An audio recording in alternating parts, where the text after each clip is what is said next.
नमस्कार दोस्तों। अभिव्यक्ति चैनल में आप सभी का स्वागत है।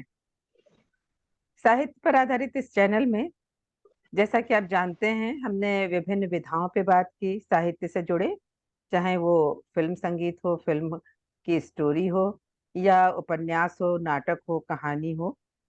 और उसके बाद हमने बात की, क्योंकि साहित्य हमारे जीवन से जुड़ा होता है, और हम कहते हैं कि साहित्य समाज का दर्पण है। और ये दर्पण हमें दिखाते हैं बड़े बड़े साहित्यकार, विद्वान और गुणीजन।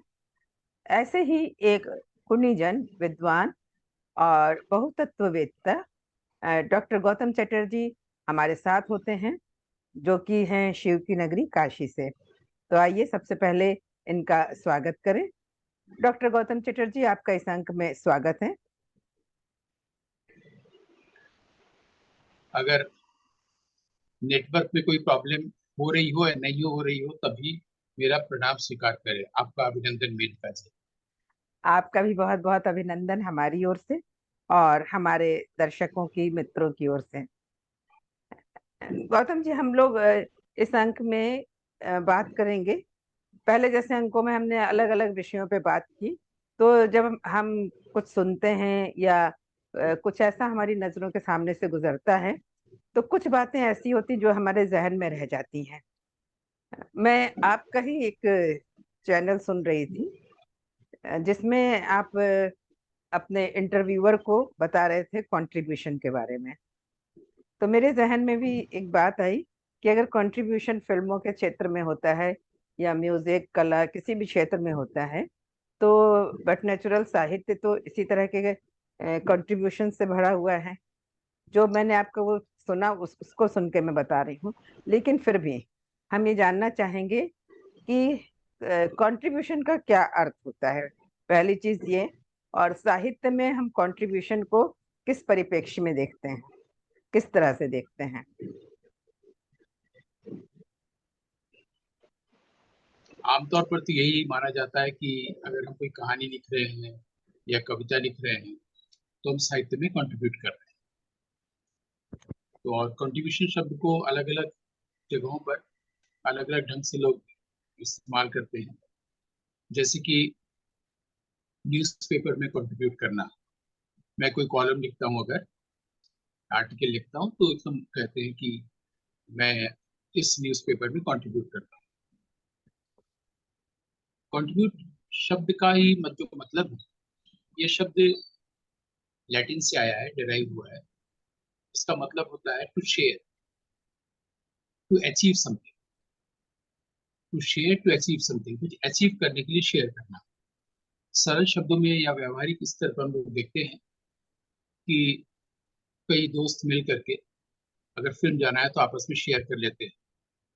इसको आजकल लोग कंट्रीब्यूट करना कहते हैं।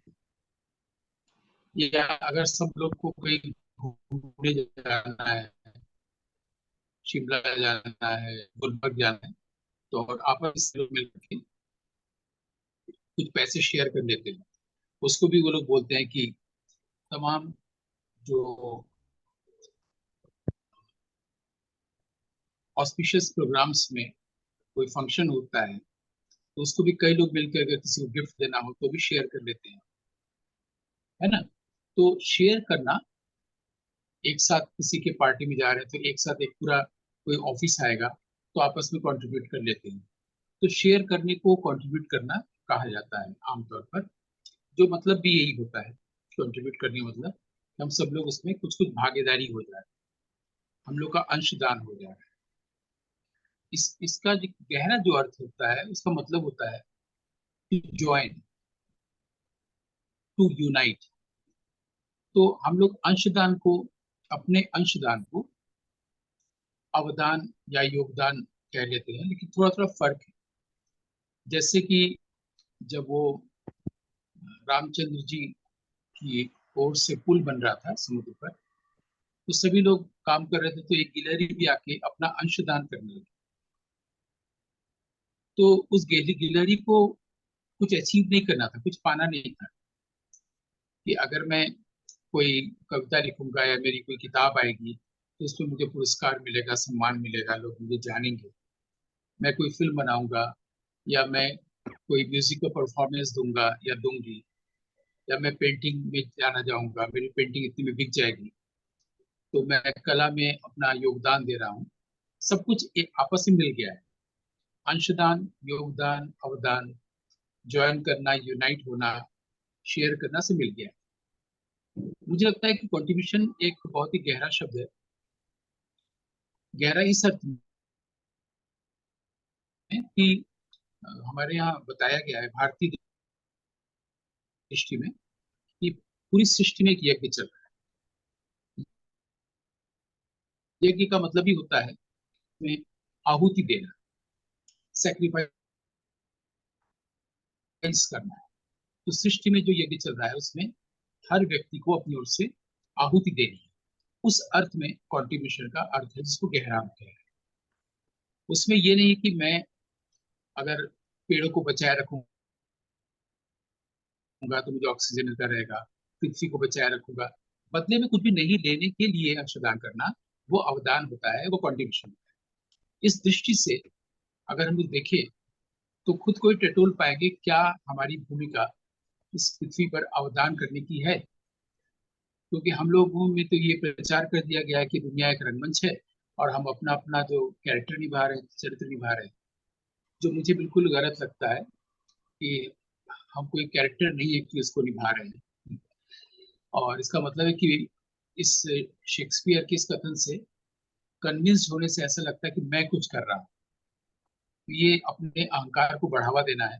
मैं हूँ, मैं कर रहा हूँ, आई एम द डूअर। भारतीय दृष्टि भी अगर इसे अपना चुकी है तो इससे बड़ा अज्ञान और कुछ नहीं हो सकता है। यही कहेंगे कि जिस भारत में हम लोगों को इस बताया गया है मैं कुछ नहीं हूँ, वहां पर पश्चिम के इस भाषा को अंगीकार कर लिया गया है कि मैं कोई चरित्र निभा रहा हूँ, और बहुत बहुत लोग गर्व से खुशी खुशी बोलते हैं। ये मुझे लगता है कि भारतीय विद्या वाङ्मय में भारत में अज्ञान किस स्तर तक बढ़ गया है, बिना सोचे समझे इसको मान लेना। तो हमारे यहाँ जो है वो अंशदान या योगदान या अवदान इसको माना गया है। जब आप अपनी ओर से किसी यज्ञ में समिधा जलाते हैं, अपनी आहुति देते हैं, आपके पास जो है उसको ह्यूमैनिटी के लिए कंट्रीब्यूट करते हैं।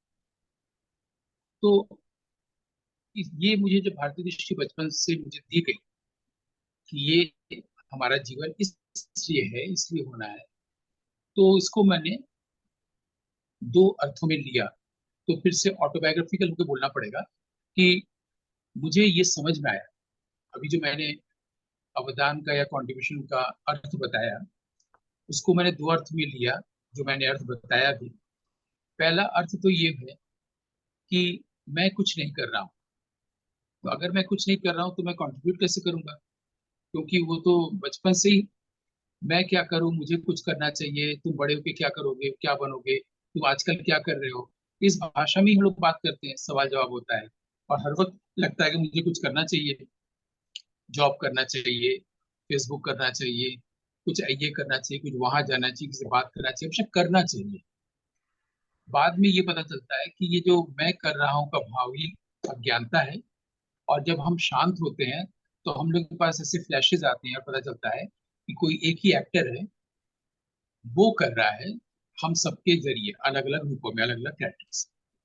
एक तो, और जब हम शांत होते हैं, जब उसे करने देते हैं जो कि कर रहा है, जो सूरज और चांद को गवर्न कर रहा है उसको करने देते हैं, यही हमारा कंट्रीब्यूशन है, ये अल्टीमेट है।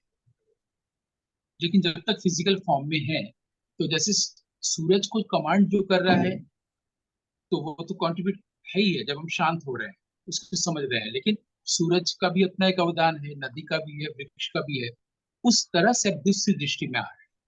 पहली दृष्टि तो बिल्कुल साफ हो गई कि जब मैं कुछ नहीं कर रहा हूँ, शांत हूँ, तो मेरे माध्यम से बेस्ट जो चीजें हो रही हैं दुनिया के लिए, यज्ञ के लिए, वो अवदान है। अब उसी को दूसरे ढंग से अब कहने जा रहे हैं, बताने जा रहे हैं, जो ऑटोबायोग्राफिकल लैंग्वेज ले रहा है। ठीक है?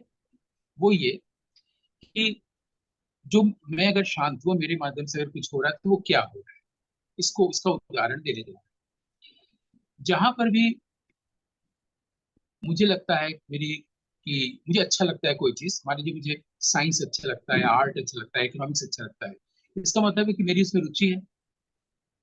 तो अपनी रुचि के अनुसार जब हम कहीं जाते हैं और वहां लगता है कि यहाँ पर कुछ अंधेरा है, इससे लोगों को परेशानी है, दुख है, उसको क्या हम हटा सकते हैं? अगर हम हटा देते हैं तो लोगों के पास कोई परेशानी नहीं रह जाएगी, दुख नहीं रह जाएगा, पुल बन जाएगा, रामचंद्र जी लंका पहुंच पाएंगे, है ना?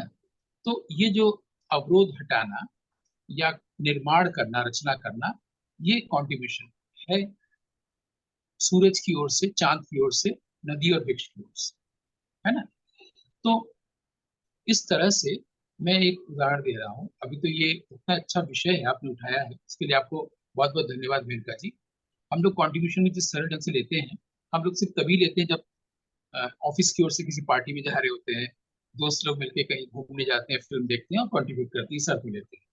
लेकिन इतना बड़ा विषय है मेरे लिए, या जो लोग नहीं समझते उनके लिए भी, अगर वो समझ सके तो उनको लगेगा कि उनका जीवन तो कंट्रीब्यूशन बीत ही नहीं रहा है, जीवन को सिर्फ कंट्रीब्यूट ही करते रहना चाहिए। और सब लोग इस अंक के बाद शायद वो अपना अवलोकन भी करें, आत्मावलोकन, कि क्या हमारा जीवन कंट्रीब्यूट करता हुआ है या क्या मैं कंट्रीब्यूट करता हुआ या करती हुई हूँ। ये एक देखने की निगाह बन सकती है इस अंक के बाद। इसलिए मेरे लिए विषय बहुत बड़ा है, बहुत गहरा है, व्यापक है। तो जो मैं उदाहरण दे रहा था वो ये कि मुझे कई चीजें नोटिस होती है, जैसे सब लोग को होती है। उसमें एक चीज ये भी हुआ कि बुद्ध सारनाथ में आके ही धर्म चक्र प्रवर्तन का जो संदेश है वो दुनिया को क्यों देते हैं? वो पाटलिपुत्र में दे सकते थे, कौशाम्बी में दे सकते थे, मगध कुशल में दे सकते थे, काशी में दे सकते थे, सारनाथ ही क्यों? और सारनाथ में ही उनके 5 शिष्य क्यों बने? ऐसा हो सकता है कहीं भी बने, लेकिन सारनाथ ही क्यों आए? उसमें कई लोग प्रश्न उठाते थे, हमसे पूछते थे कि क्या वो काशी इसलिए नहीं आए कि यहाँ के विद्वानों से शास्त्रार्थ में डरते थे? नहीं, सारनाथ, एक बात मैं ये पूछना चाहूंगी कि आप कह रहे हैं कि सारनाथ में क्यों? तो सारनाथ तो काशी में ही है। सारनाथ काशी में तब नहीं था जब काशी महाजनपद है, तब नहीं था। आज जिसको हम लोग समझते हैं वाराणसी या काशी, तब सारनाथ एक अलग जगह थी। काशी का भी नाम आनंद कानन था, और सारनाथ की का भी नाम कुछ और था। उसका नाम था ऋषिपत्तन मृगदाय। जब तक हमारे हमारे भारतवर्ष को महाजनपदों में नहीं बांटा गया था, तब अलग अलग जगहों के नाम ऐसा होता था। और जब नहीं, ये आप इस आप आनंद कानन, आपने जो सारनाथ का नाम बताया, ऋषि पत्तन मृग दाई, हाँ, मृगदाय। मृगदाय, उसका दाय का मतलब होता अर्थ है, क्या हुआ? जैसे अरण्य होता है, जंगल, वहां शेर वगैरह रहते हैं। मृगदाय जहाँ सिर्फ हिरण रहते हैं। और ऋषि का मतलब ऋषि, साधु संत योगी मुनि। और मृगदाय हो गया। पत्तन का मतलब होता है जब स्थूल शरीर को छोड़ के योगी लोग सूक्ष्म शरीर में जाते हैं, तो शरीर को रख देते हैं, शरीर का गिरना, इमाशिएटेड बॉडी, उसको संस्कृत में पत्तन बोलते हैं। तो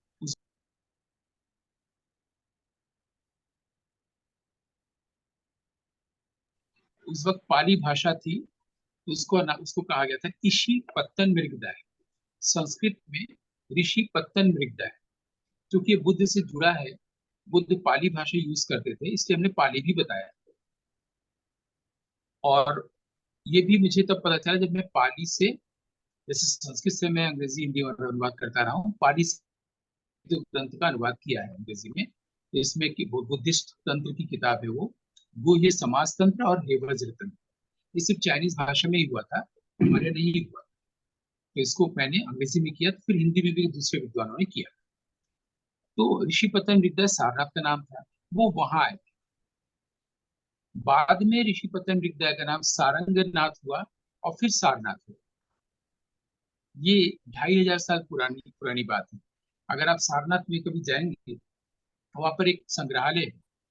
उस संग्रहालय के एंट्रेंस में अ, एकदम मेन गेट पर, मतलब आप जब रोड से अंदर जाएंगे तो काफी बड़ा एक आंगन है। फिर जो बिल्डिंग है, बिल्डिंग के मेन गेट पर एक बहुत बड़ा चार्ट है।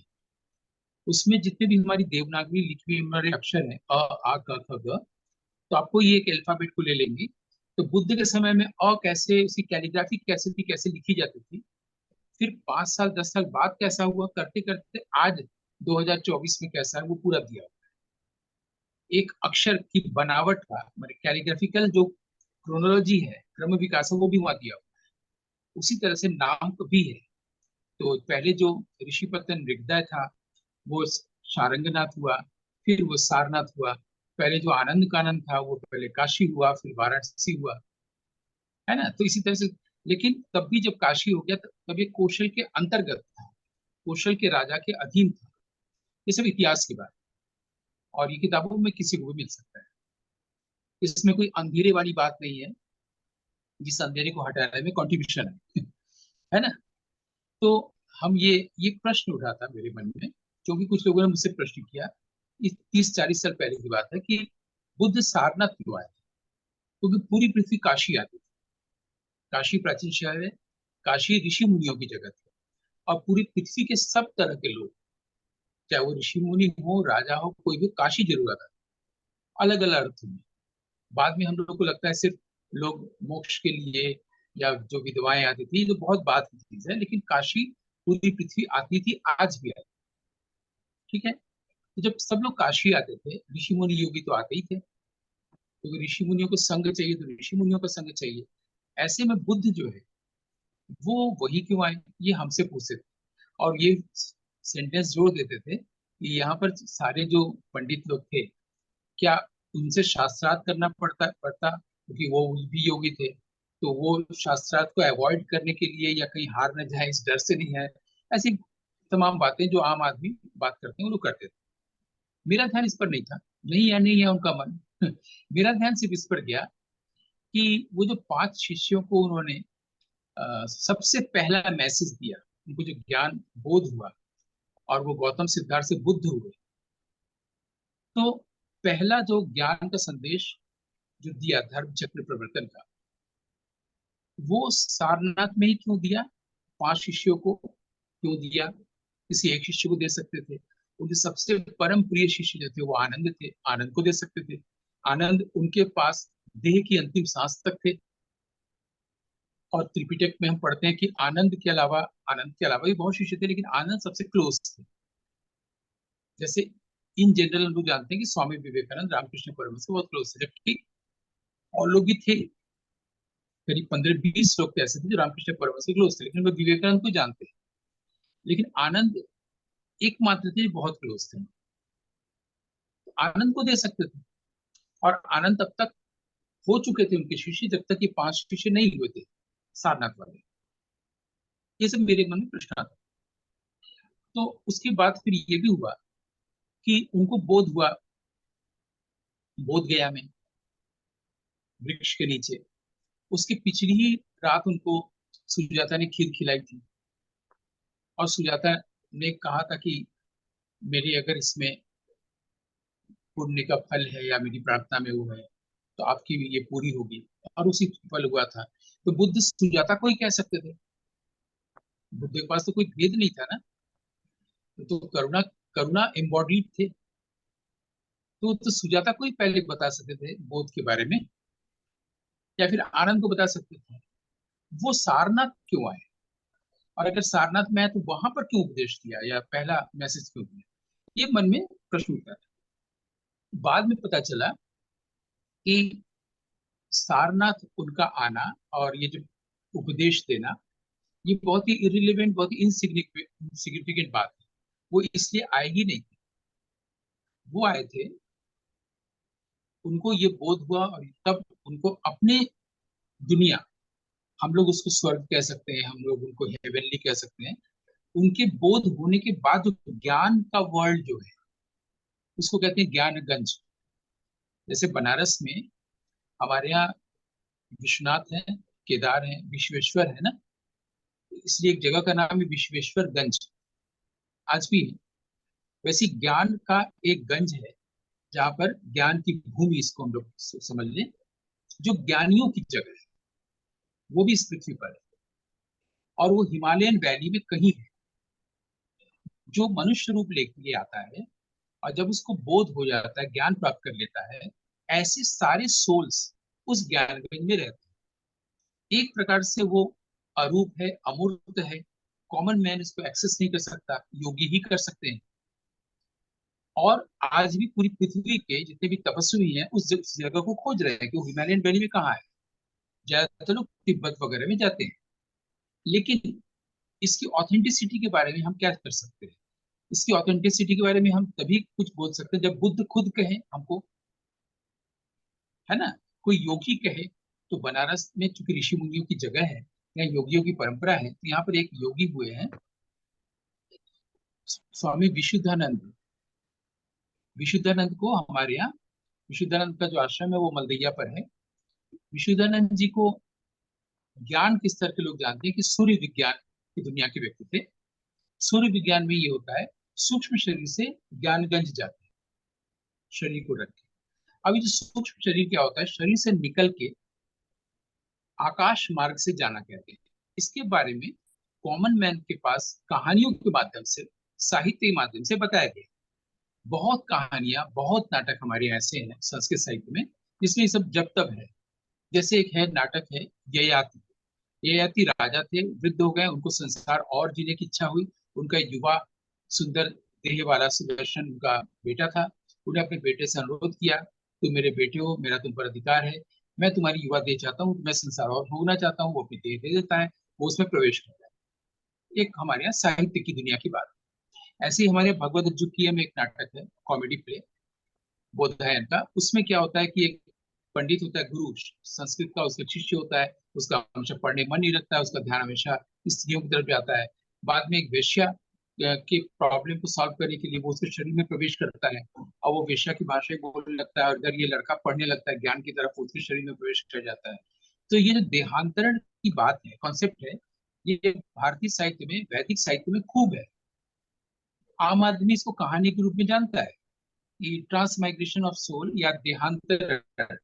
बल्कि दूर सिंह इलाहाबाद के साहित्यकार हैं अभी, वो भी देहांतर नाम से किताब लिखे हैं। तो ये जो एक बॉडी से दूसरी बॉडी में जाना, इसकी कहानियों में माइथोलॉजिकली हम लोग के पास बहुत सारे उदाहरण हैं। ठीक है, पाइथागोरस के पास भी था, वो ट्रांसमाइग्रेशन ऑफ सोल की बात करते थे।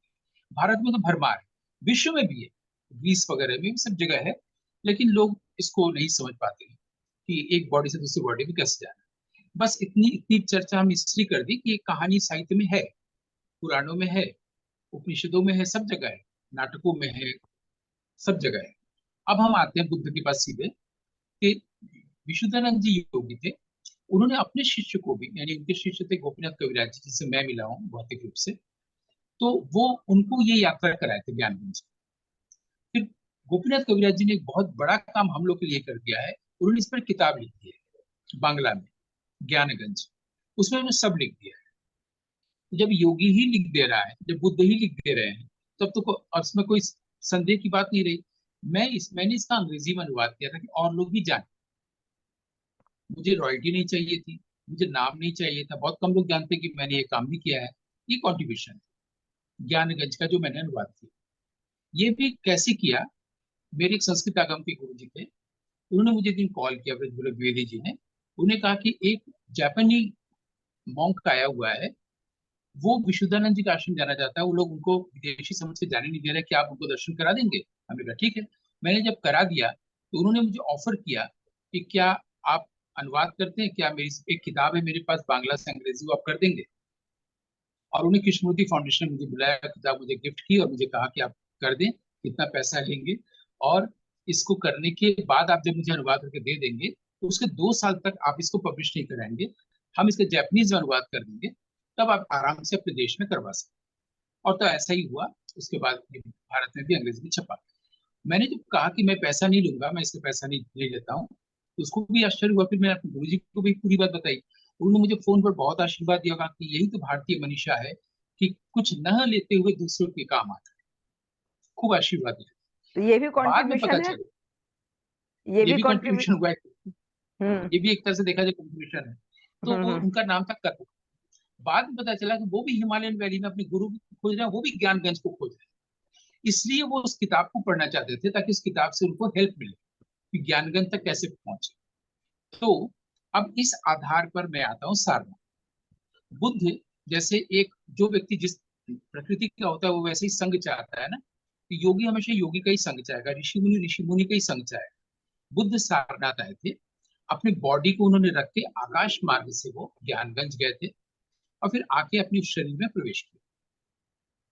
ये मेरा अपना इंटरप्रिटेशन है, इसलिए वो वहां आए थे। सारनाथ ही क्यों? क्योंकि वो मांसाहारी जीव जंतुओं की जगह नहीं है, शरीर सुरक्षित रहेगा, हिरण मांस नहीं खाते हैं, शाकाहारी होते हैं, तो इसलिए सारे योगी ऋषि मुनि वहीं आके अपने शरीर को रखते थे। इमाशिएटेड बॉडी के कारण उसको पत्तन कहते हैं। आकाश मार्ग के कारण आदि हवाई जहाज के लिए विशाखापत्तनम शब्द है, इसलिए बना है। तो इसलिए बुद्ध वहां आए, ये उत्तर मुझे मिला कि सारनाथ क्यों आए।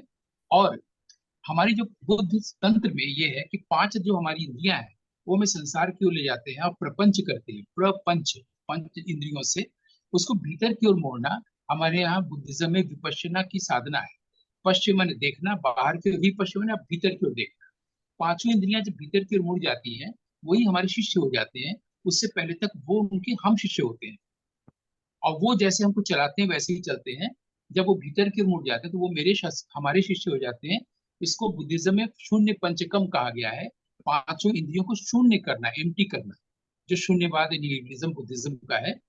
और कबीर साहब भी तंत्र में इसी बात को कहते हैं कि पांच सखी मिले करे रसोई, पांच इंद्रियां मिलकर रसोई कर रही, कुकिंग कर रही। बस 2 मिनट में इसको मैं पूरा कर लेता हूँ, मुझे पता है कि एक अंक की अवधि कितनी होती है। और हमारे यहाँ जब महाभारत में जब युधिष्ठिर और यक्ष में प्रश्न उत्तर हो रहे थे, चार भाई मर गए थे, तो उसमें भी जब उन्होंने पूछा था कि न्यूज क्या है, समाचार क्या है, युधिष्ठिर से किम वार्ता, संस्कृत में ये है, तो उन्होंने कहा था कि हमारे भीतर जो पांच इंद्रियां मिलकर कुकिंग कर रहे हैं, रसोई कर रहे हैं, बना रहे हैं, खाना बना रहे हैं, वही समाचार है, वही न्यूज है, वही वार्ता है। युधिष्ठिर ने भी कहा था यक्ष से, कबीर भी वही कह रहे हैं तंत्र में, बुद्ध भी यही कह रहे हैं बुद्धिस्ट तंत्र में। क्योंकि बुद्धिस्ट तंत्र जो हम लोग के पास सबसे पहला तंत्र बुद्धिस्ट तंत्र ही मिला है, फिर वैदिक तंत्र मिला है। तो बुद्धिस्ट तंत्र में ये बात कही जा रही है, जो पांच जो शून्य इंद्रियां हो जा रही है, उनको उन्होंने नाम दिया है पांच ध्यानी बुद्ध। पांच ध्यानी बुद्ध की भी नाम है। पहली बार वहीं पर अमिताभ शब्द आया है, पांच ध्यानी बुद्ध, अमिताभ, रत्न गर्भ, ये सब नाम आया है। तो अमिताभ शब्द भी वहीं से पूरी दुनिया में गया है, ये हम लोग को जानना चाहिए। तो वो पांच शिष्य हमारी इंद्रियां है, जिसका सिंबल है वो पांच व्यक्ति जो उनके शिष्य कहे जाते हैं और उपदेश दिया था। उन्होंने अपनी इंद्रियों को शून्य करके उन्हें कहा था, वो अपने आप पूरे शून्य में फैल गए। शून्य ही संसार है, शून्य में ही संसार एक उसका कहा जाए कि रूप है। क्योंकि वहां कहा गया है सबसे पहले हम लोग काम को रूप देते हैं, रूप को अरूप देते हैं। ये बात बुद्धिज्म में ही है। कोई इच्छा होती है उसको हम लोग रूप देते हैं, फिर रूप से ही हम लोग अरूप की यात्रा करते हैं। तो बुद्धिज्म को पढ़ने के बाद, तंत्र को पढ़ने के बाद और ज्ञानगंज को समझने के बाद फिर ये बात ढूंढ पाया कि बुद्ध साधना क्यों आए थे और ज्ञानगंज क्या चीज होती है। मुझे लगता है कि ये अवदान हुआ। बिल्कुल, बिल्कुल। और सबसे अच्छी बात मुझे ये लगी कि जिस कंट्रीब्यूशन को सिर्फ हम एक शब्द तक जो है सीमित कर दे रहे थे, वो कितना विस्तृत है। मतलब अभी तो ऐसा लगा कि जैसे हमने कंट्रीब्यूशन का सिर्फ पहला अल्फाबेट पढ़ा है। इतना बिल्कुल। सुनने के बाद ऐसा लगा कि पहला अल्फाबेट पढ़ा, और वही बहुत इंटरेस्टिंग था। सबसे अच्छी बात जो लगी एकदम बिल्कुल नई मेरे लिए, वो ज्ञानगंज वाली बात। और ये बात भी हमारे ख्याल से दर्शकों को बहुत अच्छी लगेगी, जो आपने बताया कि अ, शरीर को छोड़ के सूक्ष्म शरीर से जो वो ज्ञानगंज जाते हैं। और जो बुक के बारे में आपने बताया, ज्ञानगंज बुक के बारे में, तो ऐसा लगता है कि उस किताब को जरूर पढ़ना चाहिए। और हम अपने दर्शकों से भी चाहेंगे कि वो इसमें इंटरेस्ट लें और पढ़ें। तो सचमुच कितनी नई नई जानकारियां साहित्य से जुड़ी हैं। और सबसे बड़ी बात यह है कि जब हम साहित्य से जुड़ते हैं, तो आपने एक बार कहा था कि तपस्यारत ऋषियों के पास स्तुतियां स्वयं चल के आती हैं। तो ये सारी चीजें ऐसा लगता है कि सचमुच कहीं ना कहीं को रिलेटेड हैं। और हम भी जब साहित्य से जुड़ते हैं, तो ईश्वर वैसा ही मार्ग भी बनाता जाता है, ऐसे ही लोग भी हमें मिलते जाते हैं जो हमारी इस जिज्ञासा को कहीं ना कहीं कहते हैं कि पूरी कर देते हैं। और उसमें हम जो चाहते हैं जानना वो बताते हैं, और आप जैसे लोग हमको मिल जाते हैं। तो हमारे सभी दर्शक भी इस बात के लिए बड़े धन्य होंगे, अपने को सौभाग्यशाली समझेंगे कि हम कितनी नई नई चीजें इस चैनल के माध्यम से जान रहे हैं। तो डॉक्टर गौतम चटर्जी, आप हमारे इस अंक में आए और आपने इतनी अच्छी बात बताई। जब हम आपका कोई अंक जो है पूरा करते हैं, इंटरव्यू करते हैं, तो उसके बाद लगता है कि यही अंक सबसे अच्छा है, इसी में सबसे नई बातें बताई गई, और हम चाहेंगे कि आगे की भी हर अंक में हमें ऐसा ही लगता रहे। तो आज की सारी जानकारियों के लिए आपका हृदय से धन्यवाद। अभिनंदन, आनंद, आनंद। Thank you. तो दर्शकों, हम अगले